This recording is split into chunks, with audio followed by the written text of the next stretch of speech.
Hello students, आपका हमारे YouTube channel पर स्वागत है। तो आज इस वीडियो में हम बीए प्रोग्राम 6th सेमेस्टर का आपका जो सब्जेक्ट है पॉलिटिकल साइंस मेजर का कंपैरेटिव पॉलिटिकल सिस्टम, इसकी यूनिट 6 इस वीडियो में हम करने वाले हैं। तो पिछली वीडियोस में हमने यूनिट 5 तक के सारे टॉपिक्स कर लिए हैं। इस वीडियो में हम यूनिट 6 स्टार्ट करेंगे। तो आइए देखते हैं यूनिट 6 में आपको क्या पढ़ना है।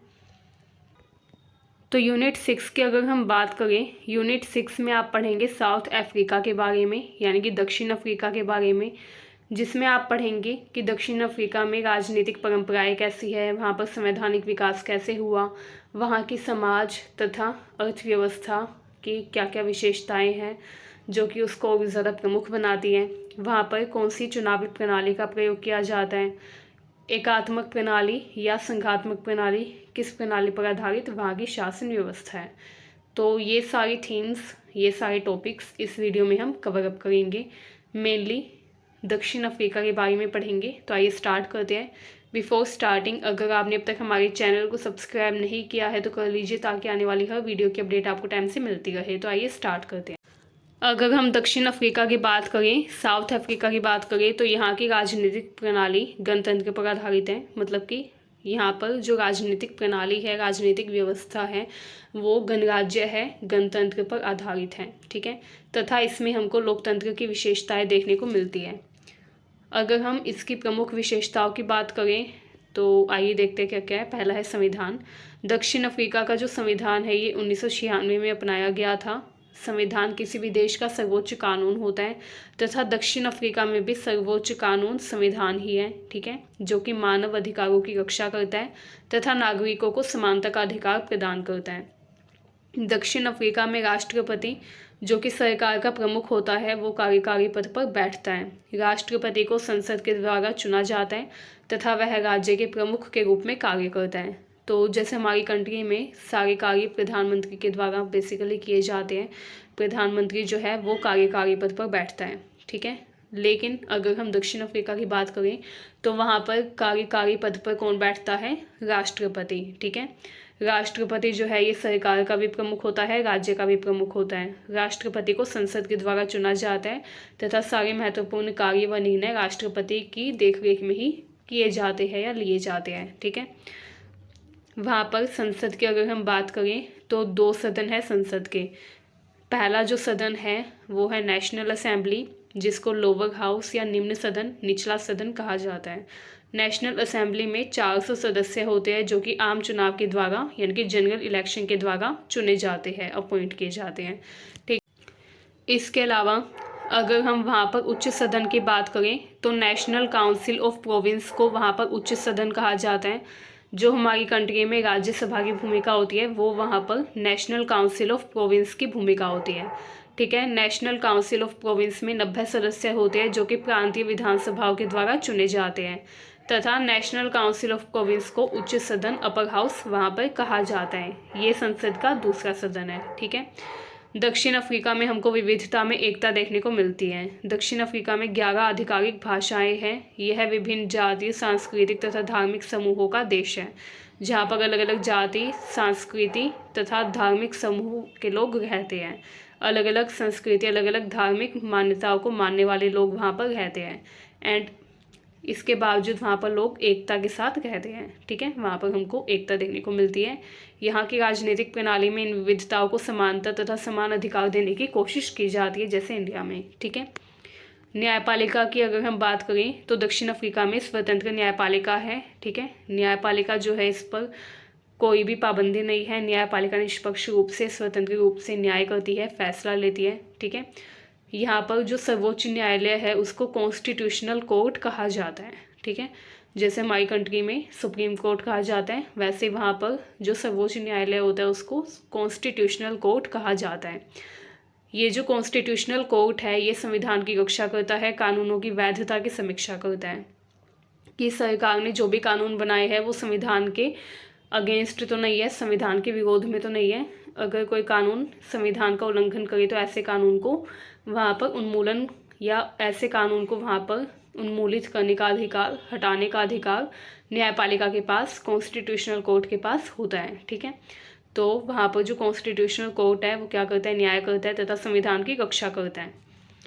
इसके अलावा वहाँ पर हमको बहुदलीय प्रणाली, मल्टी पार्टी सिस्टम देखने को मिलता है। ठीक है, वहाँ पर अलग अलग राजनीतिक दल देखने को मिलते हैं जो कि सक्रिय रहते हैं। एक मजबूत विपक्षी दल भी वहाँ पर होता है ताकि सरकार को अच्छे से चलाया जा सके। 1994 में 1994 में नस्ल भेद नीति के अंत के बाद दक्षिण अफ्रीका में लोकतांत्रिक चुनाव हुए जिनमें विभिन्न दलों ने भाग लिया था एंड तब से वहाँ पर बहुदलीय प्रणाली ही लागू है। ठीक है, आपने भी ये पढ़ा होगा कि दक्षिण अफ्रीका में पूर्व काल में, प्राचीन काल में नस्ल भेद काफ़ी ज़्यादा था, नस्ल के आधार पर भेदभाव किया जाता था एंड तब वहाँ पर महात्मा गांधी गए थे। महात्मा गांधी ने वहाँ पर आंदोलन भी चलाए थे। इसके अलावा वहाँ का एक बहुत ही पॉपुलर लीडर है नेल्सन मंडेला, उनके बारे में भी आपने सुना होगा।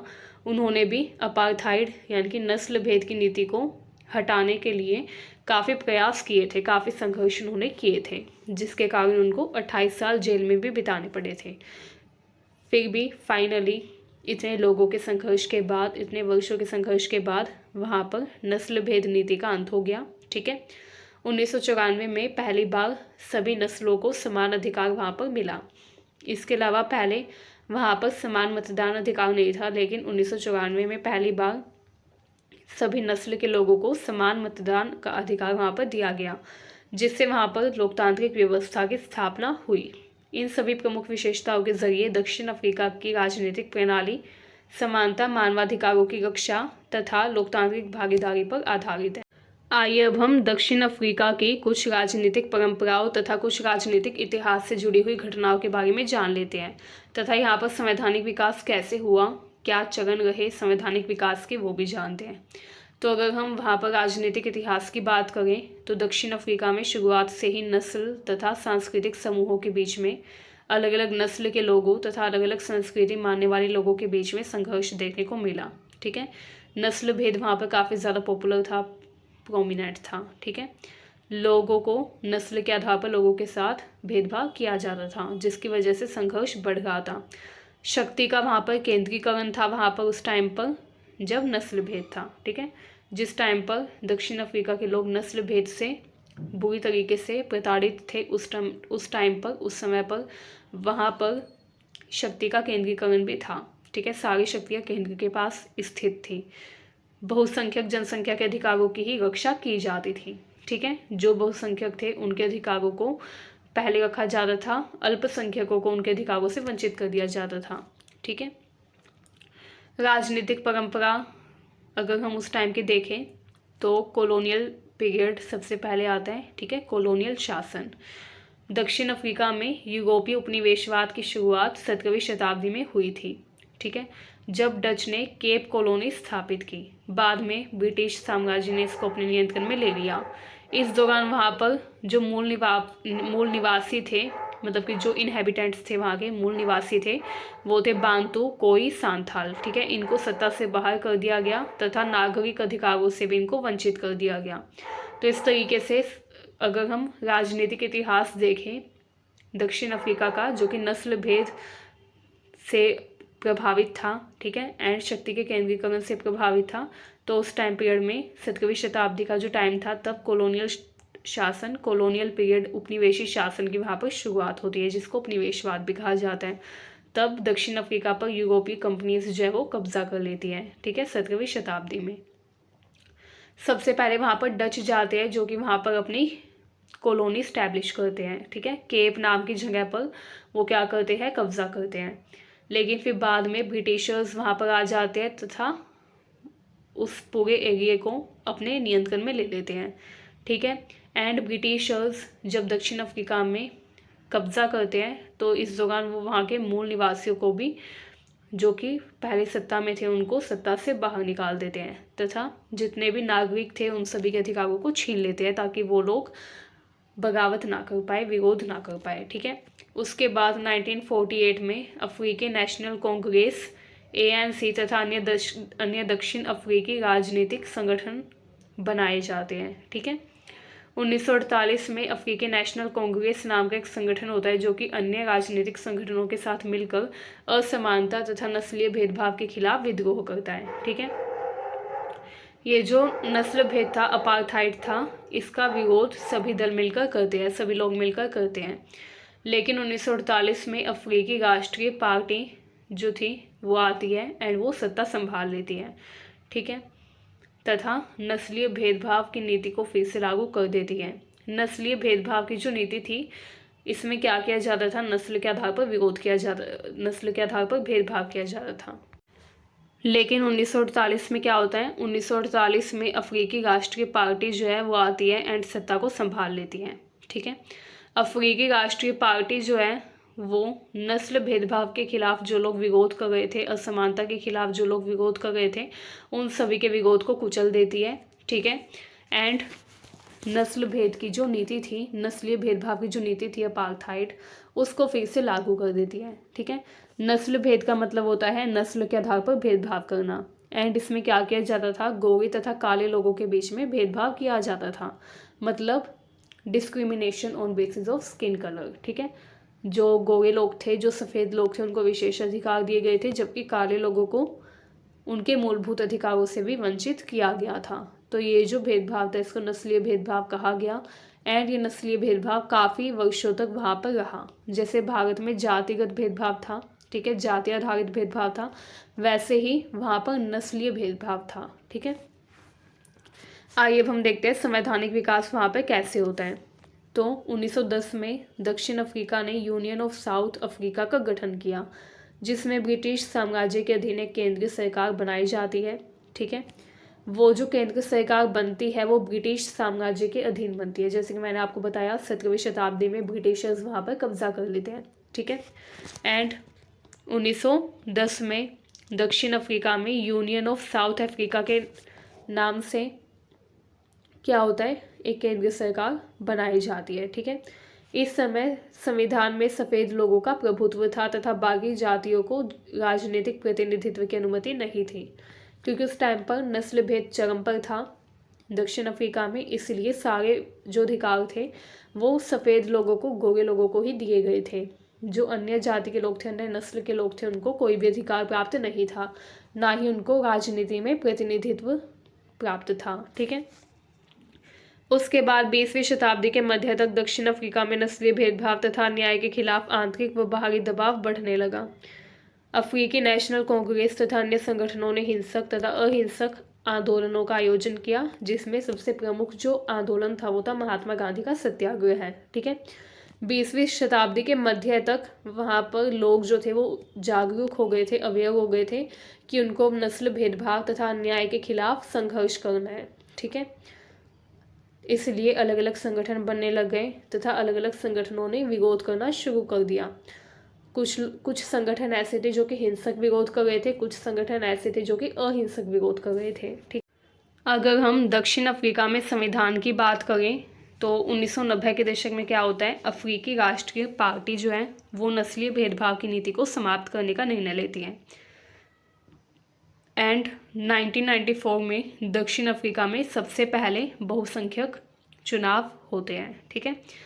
तो सबसे पहले नस्ल भेद की नीति समाप्त होने के बाद पहले जो चुनाव होते हैं दक्षिण अफ्रीका में वो 1994 में होते हैं, ठीक है। एंड 1994 के वो जो चुनाव होते हैं उसी चुनाव में नेल्सन मंडेला जीतते हैं तथा उनको राष्ट्रपति बनाया जाता है। नेल्सन मंडेला राष्ट्रपति के रूप में शपथ लेते हैं एंड एक नया संविधान लागू करने का फैसला लेते हैं, ठीक है।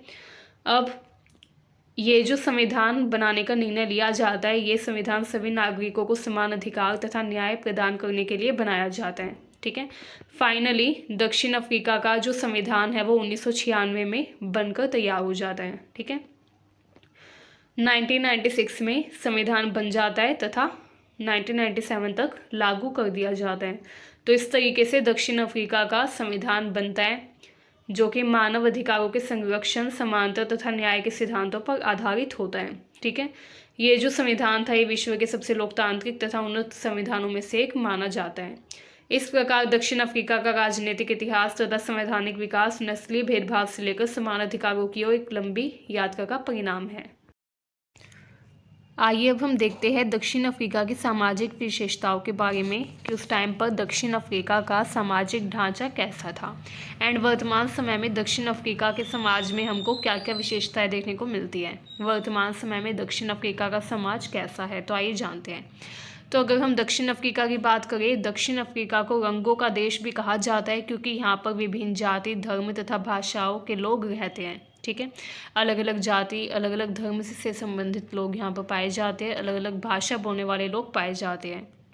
यहाँ की जनसंख्या में जुलू, कोसा, सूतू, वेंडा तथा अन्य अफ्रीकी जातियाँ प्रमुख हैं। इसके साथ ही यूरोपीय जैसे कि डच तथा अंग्रेज़ भी यहाँ पर रहते हैं। ठीक है, कुछ एशियाई जाति के लोग भी यहाँ पर रहते हैं। ठीक है, कुछ एशिया से जो लोग बिलोंग करते हैं, एशियन कंटिनेंट के लोग भी यहाँ पर रहते हैं, जैसे भारत के लोग या दूसरी एशियन कंट्रीज़ के लोग। तो इस तरीके से हमको दक्षिण अफ्रीका में विविधता देखने को मिलती है क्योंकि दक्षिण अफ्रीका में अलग अलग कंटिनेंट के लोग रहते हैं।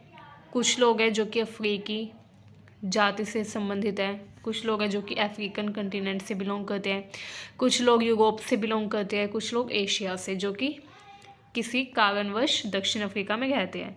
तो इस तरीके से हमको दक्षिण अफ्रीका में विविधता देखने को मिलती है। ठीक है, अगर हम भाषा की बात करें तो दक्षिण अफ्रीका में 11 आधिकारिक भाषाएं हैं जिसमें अफ्रीकी, अंग्रेज़ी, जुलू, कोसा, सूतू तथा अन्य भाषाएं शामिल हैं। ये भाषाएं सामाजिक तथा सांस्कृतिक विविधता को भी दर्शाती हैं तथा बताती है कि कितने विविधता वाला दक्षिण अफ्रीका देश है।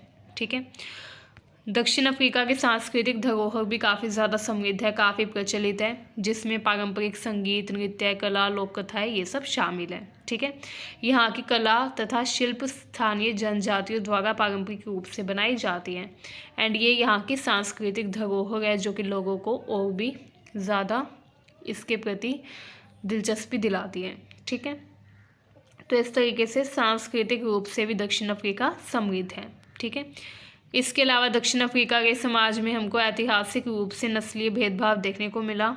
जैसे हमने ऊपर पढ़ा, प्राचीन काल में वहाँ पर नस्लीय भेदभाव रहा जिसको अपार्थेड कहा जाता था। ठीक है, इंग्लिश में अपार्थेड कहा जाता है, हिंदी में नस्लीय भेदभाव कहा जाता है।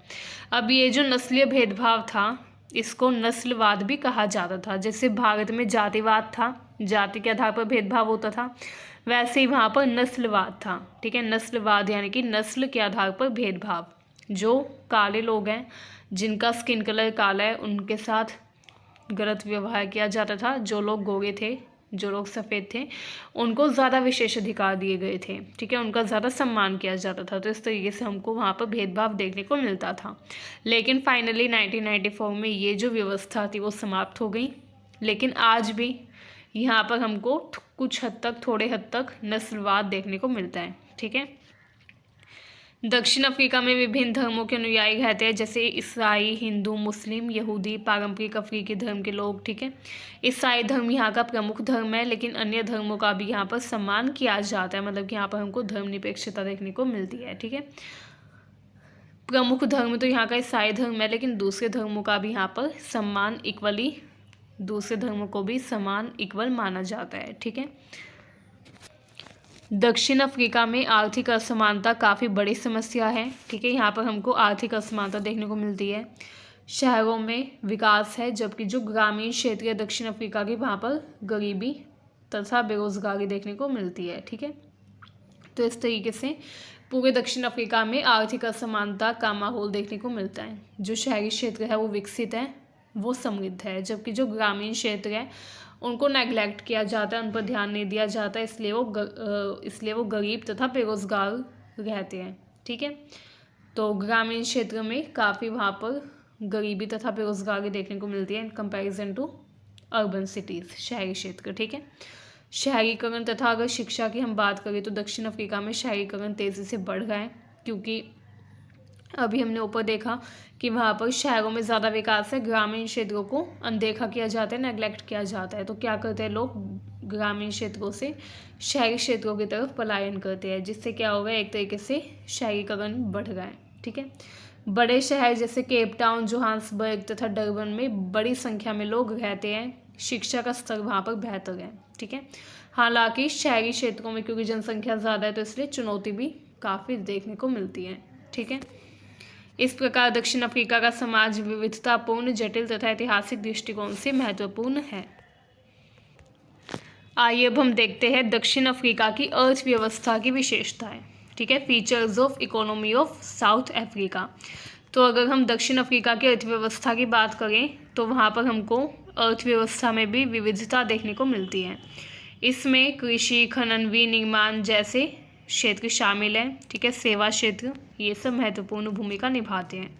मतलब वहाँ की जो इकोनॉमी है वो किसी एक फील्ड में एक्सेल नहीं है। ठीक है, किसी एक फील्ड में, किसी एक क्षेत्र में वहाँ की अर्थव्यवस्था प्रचलित नहीं है, बल्कि वहाँ की जो अर्थव्यवस्था है वो भी काफ़ी विविध है। ठीक है, वहाँ पर कृषि, खनन, विनिर्माण, सेवा क्षेत्र यानी कि सर्विस सेक्टर, ये सब कुछ तेज़ी से काम कर रहे हैं ताकि अर्थव्यवस्था को विकसित बनाया जा सके। ठीक है, तो इस तरीके से वहाँ की अर्थव्यवस्था भी हमें विविध रूप से अलग अलग रूपों में देखने को मिलती है। ठीक है, दक्षिण अफ्रीका विश्व के सबसे बड़े सोने, हीरे तथा प्लैटिनम उत्पादकों में से एक है। खनन क्षेत्र यहाँ पर अर्थव्यवस्था का एक महत्वपूर्ण हिस्सा है। ठीक है, कृषि भी की जाती है वहाँ पर, मक्का, गन्ना, अंगूर, फल तथा अन्य साग सब्जियाँ वहाँ पर उगाई जाती है। ठीक है, विनिर्माण के क्षेत्र में भी ये आगे बढ़ रहा है। मोटर वाहन, इस्पात, रसायन उद्योग वहाँ पर तेज़ी से स्थापित हो गए हैं। ठीक है, तो इस तरीके से दक्षिण अफ्रीका में हमको विनिर्माण क्षेत्र में भी कार्य देखने को मिलता है। वहाँ पर बहुत सारे उद्योग देखने को मिलते हैं। पॉपुलर जो वहाँ पर इंडस्ट्रीज़ है वो है steel industry and chemical industry. ठीक है, इस्पात तथा रसायन उद्योग। इसके अलावा सेवा क्षेत्र में भी दक्षिण अफ्रीका आगे बढ़ गए हैं। सेवा क्षेत्र यानी कि सर्विस सेक्टर वहाँ पर काफ़ी पॉपुलर हो गए। कौन कौन सी फील्ड है सेवा क्षेत्र की? तो इसमें शामिल है बैंकिंग, पर्यटन तथा सूचना प्रौद्योगिकी यानी कि आईटी, इंफॉर्मेशन टेक्नोलॉजी। ठीक है, विकसित बुनियादी ढांचा भी वहाँ पर देखने को मिल रहा है। मतलब कि वहाँ का इंफ्रास्ट्रक्चर भी काफ़ी डेवलप्ड है। ठीक है, अर्बन सिटीज़ में दक्षिण अफ्रीका के जो शहरी क्षेत्र है वहाँ का जो बुनियादी ढांचा है, वहाँ का जो इंफ्रास्ट्रक्चर है काफ़ी अच्छा है। ठीक है, परिवहन, ऊर्जा तथा संचार काफ़ी हद तक विकसित है ताकि व्यापार व उद्योग को और भी ज़्यादा विकसित किया जा सके तथा प्रोत्साहित किया जा सके। तो इसलिए वहाँ पर बुनियादी ढांचा हमको विकसित रूप से देखने को मिलता है। दक्षिण अफ्रीका जो है ये निर्यात करता है मुख्यतः सोना, प्लैटिनम, हीरे तथा कृषि उत्पादों का, जबकि दक्षिण अफ्रीका कुछ चीज़ों का आयात भी करता है जैसे पेट्रोलियम, मशीनरी तथा अन्य उद्योगों के लिए सामग्री। तो दक्षिण अफ्रीका जो है ये आयात निर्यात दोनों करता है। ठीक है, अगर हम वहाँ पर सामाजिक व आर्थिक असमानता की बात करें तो ये भी काफ़ी वहाँ पर देखने को मिलती है। आर्थिक असमानता इसलिए है क्योंकि शहरी व ग्रामीण क्षेत्रों की जो अवस्था है उसमें हमको काफ़ी डिफरेंस देखने को मिलता है। ठीक है, शहरी क्षेत्र काफ़ी ज़्यादा विकसित हैं जबकि ग्रामीण क्षेत्रों में कोई भी विकास देखने को नहीं मिलता। तो इस तरीके से हमको वहाँ पर सामाजिक व आर्थिक असमानता देखने को मिलती है उन लोगों के बीच जो गांव में रहते हैं तथा जो शहर में रहते हैं। ठीक है, इसमें शामिल है आय का अंतर, मतलब कि डिफरेंस ऑफ इनकम एंड बेरोज़गारी की समस्या। ठीक है, बेरोज़गारी भी वहाँ पर देखने को मिलती है। इन विशेषताओं के कारण दक्षिण अफ्रीका की अर्थव्यवस्था न केवल अफ्रीका महाद्वीप में महत्वपूर्ण है बल्कि वैश्विक अर्थव्यवस्था में भी महत्वपूर्ण स्थान रखती है। तो ये कुछ विशेषताएं थी दक्षिण अफ्रीका की। ठीक है, आइए हम नेक्स्ट देखते हैं। आइए अब हम देखते हैं दक्षिण अफ्रीका का पार्टी सिस्टम। ठीक है, एंड वहाँ पर चुनावी प्रणाली। तो अगर हम दक्षिण अफ्रीका, साउथ अफ्रीका की चुनावी प्रणाली की बात करें, मतलब इलेक्टोरल सिस्टम की बात करें, तो वहाँ की चुनावी प्रणाली एक प्रतिनिधि लोकतंत्र पर आधारित है। प्रतिनिधि लोकतंत्र का मतलब क्या होता है कि वहाँ पर हमको लोकतंत्र देखने को मिलता है जिसमें जनता जो है वो खुद अपने प्रतिनिधियों का चुनाव करती है। ठीक है, तथा अगर लोग चाहे तो वो सरकार को बदल भी सकते हैं। चुनाव में वो अपनी पसंद से वोट डालते हैं तथा अपने प्रतिनिधि को चुनते हैं। ठीक है, तो इसी को प्रतिनिधि लोकतंत्र कहा जाता है जो कि वहाँ पर प्रचलित है। ठीक है, यहाँ पर चुनावी प्रणाली मिश्रित है जिसमें आनुपातिक प्रतिनिधित्व तथा निर्वाचन क्षेत्रों के सिद्धांतों का समावेश होता है।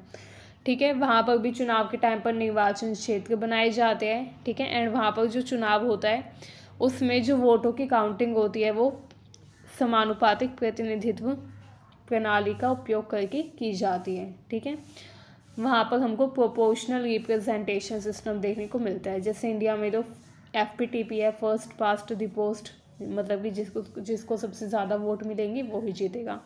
लेकिन दक्षिण अफ्रीका में हमको प्रोपोर्शनल रिप्रेजेंटेशन यानी कि समानुपातिक प्रतिनिधित्व का जो सिस्टम है, प्रणाली है, वो देखने को मिलती है, ठीक है। इसके अलावा दक्षिण अफ्रीका में बहुदलीय प्रणाली है, मतलब कि वहाँ पर मल्टी पार्टी सिस्टम है, बहुत सारे दल वहाँ पर देखने को मिलते हैं। कई राजनीतिक दल है वहाँ पर जो सक्रिय रूप से चुनावों में भाग लेते हैं। प्रमुख दल का नाम देखिए, अफ्रीकी national Congress, democratic alliance and economic freedom fighters, ठीक है। तो ये वहाँ पर कुछ प्रमुख दल हैं। इस प्रणाली के अंतर्गत कोई एक पार्टी पूरी सत्ता प्राप्त नहीं कर सकती, बल्कि कई बार गठबंधन सरकार भी बना सकती है। मतलब कि वहाँ पर हमको गठबंधन सरकार यानी कि कोलिशन गवर्नमेंट भी देखने को मिलती है। ऐसा भी वहाँ पर कई बार हुआ है जब किसी एक दल की सरकार ना बनी हो एंड बहुत सारे दल मिलकर क्या कर ले, अपना गठबंधन बना ले, ठीक है। तो ये गठबंधन सरकार भी वहाँ पर हमको देखने को मिलती है कई बार। इसके अलावा दक्षिण अफ्रीका में राष्ट्रीय तथा प्रांतीय चुनाव होते हैं हर 5 साल में। चुनावी प्रणाली आनुपातिक प्रतिनिधित्व के सिद्धांत से आगे बढ़ती है, ठीक है। इसमें क्या होता है, मतों का प्रतिशत तथा विधानसभा से मिलने वाली सीटों का प्रतिशत समान होता है, मतलब कि जितने वोट है उतनी ही सीट मिलेगी, ठीक है। इसके अलावा दक्षिण अफ्रीका के राष्ट्रीय विधानसभा के लिए चुनाव होते हैं, ठीक है, जहां पर 400 सीटों में से 200 सीटें आनुपातिक प्रतिनिधित्व के आधार पर तथा बाकी 200 सीटें विशेष क्षेत्रों से चुनी जाती हैं। इसके अलावा वहाँ पर प्रांतीय चुनाव भी होते हैं जिसमें विधानसभा के चुनाव करवाए जाते हैं, वो भी आनुपातिक प्रतिनिधित्व प्रणाली के आधार पर होते हैं, ठीक है। एंड इस प्रणाली के द्वारा ये सुनिश्चित होता है कि सभी जाति तथा सभी सामाजिक समूहों को उचित प्रतिनिधित्व मिले तथा चुनावी परिणाम अधिक न्यायसंगत हो। तो इस तरीके से वहाँ पर चुनावी प्रणाली आगे बढ़ती है। आइए अब हम लास्ट टॉपिक देखते हैं यूनिट 6 का। तो ये जो लास्ट टॉपिक है इसमें हमको पढ़ना है दक्षिण अफ्रीका की संघीय प्रणाली के बारे में। तो अगर हम दक्षिण अफ्रीका की संघीय प्रणाली की बात करें, फेडरल सिस्टम की बात करें, तो दक्षिण अफ्रीका में हमको फेडरल सिस्टम देखने को मिलता है, ठीक है। एक संघीय सरकार की वहाँ पर संरचना है जिसमें शक्तियों का बंटवारा किया जाता है केंद्र सरकार तथा प्रांतीय सरकार के बीच में, मतलब कि केंद्र सरकार व राज्य सरकार के बीच में शक्तियाँ साझा की जाती है, बांटी जाती है। दक्षिण अफ्रीका का संविधान 1996 में लागू हुआ था एंड तभी ये संघीय प्रणाली अपना ली गई थी। आइए संघीय प्रणाली की कुछ विशेषताएं देखते हैं जो कि वहाँ पर प्रमुख हैं। तो पहला है केंद्र व राज्य के बीच में शक्ति का वितरण। दक्षिण अफ्रीका में केंद्र सरकार तथा जो 9 प्रांत है वहाँ पर, वहाँ की जो प्रांतीय सरकार है उनके बीच में शक्ति का बंटवारा किया गया है। प्रांतों को अपने कानून बनाने तथा कुछ नीतियों को लागू करने का अधिकार है, जबकि केंद्र के पास अधिकार है राष्ट्रीय मुद्दों पर कानून बनाने का या नीति बनाने का, ठीक है।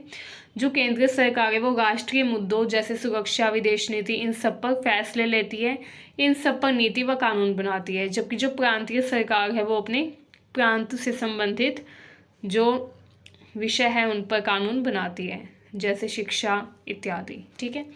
इसके अलावा वहाँ पर हमको संवैधानिक संरचना भी काफ़ी मजबूत देखने को मिलती है। संविधान को सर्वोच्च माना जाता है। केंद्र सरकार तथा राज्य सरकार दोनों वही कार्य करती है जो कि संविधान के अंतर्गत सही हो, ठीक है। कोई भी ऐसी नीति नहीं बनाई जाती जो कि संविधान का उल्लंघन करें, ठीक है। ना तो केंद्र सरकार ऐसी नीति बनाएगी या फिर ना तो राज्य सरकार ऐसी नीति या कानून बनाएगी जो कि संविधान का उल्लंघन करे, ठीक है। संविधान को सबसे प्रमुख माना जाता है एंड संवैधानिक संरचना को ही यहाँ पर सारी अहमियत दी जाती है, ठीक है। प्रांतीय विधायिका वहाँ पर देखने को मिलती है। प्रत्येक प्रांत का अपना विधानसभा है जो कि प्रांतीय मुद्दों पर कानून बना सकती है। ये विधानसभा प्रांतीय स्तर पर प्रशासन तथा विकास के निर्णय लेने के लिए जिम्मेदार होती है, ठीक है। तो वहाँ पर प्रांतीय विधायिका जो है उसकी भी काफ़ी मुख्य भूमिका हमको देखने को मिलती है। ठीक है। संघीय न्यायपालिका है वहाँ पर। दक्षिण अफ्रीका में न्यायपालिका की एक साझा प्रणाली है जहाँ पर सुप्रीम कोर्ट संघीय तथा प्रांतीय मामलों में निर्णय देता है। ठीक है।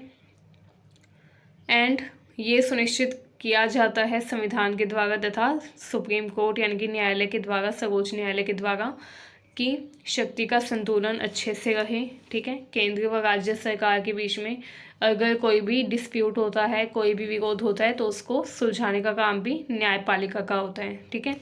एंड न्यायपालिका संविधान की भी रक्षा करती है। न्यायपालिका देखती है कि कोई ऐसा कानून ना बनाया जाए जो कि संविधान का उल्लंघन करे। अगर केंद्रीय सरकार या प्रांतीय सरकार कोई ऐसा कानून बनाती है जो कि संविधान का उल्लंघन करे तो उसको रद्द कर दिया जाता है। ठीक है। इसके अलावा वहाँ पर हमको संघीय प्रतिनिधित्व देखने को मिलता है। ठीक है। प्रांतीय सरकारों का प्रतिनिधित्व राष्ट्रीय सरकार में होता है। ठीक है। दक्षिण अफ्रीका में प्रांतों के अधिकारियों का राष्ट्रीय संसद में विशेष प्रतिनिधित्व होता है।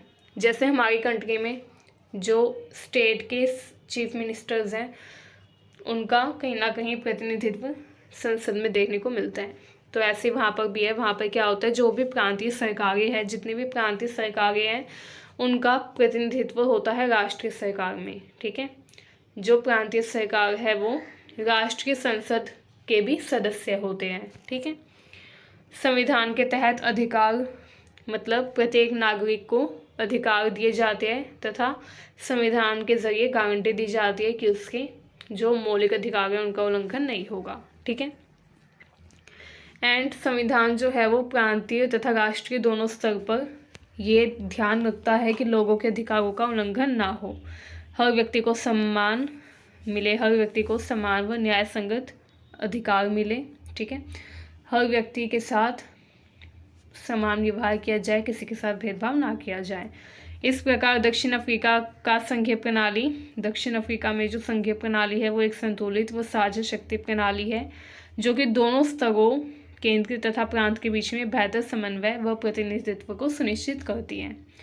सो आज के लिए बस इतना ही। आई होप ये वीडियो आपको अच्छी लगी। यहीं पर आपकी यूनिट 6 कंप्लीट होती है। अगर आपको वीडियो यूज़फुल लगी हो तो चैनल को सब्सक्राइब करिए, वीडियो को शेयर करिए। Thank you very much.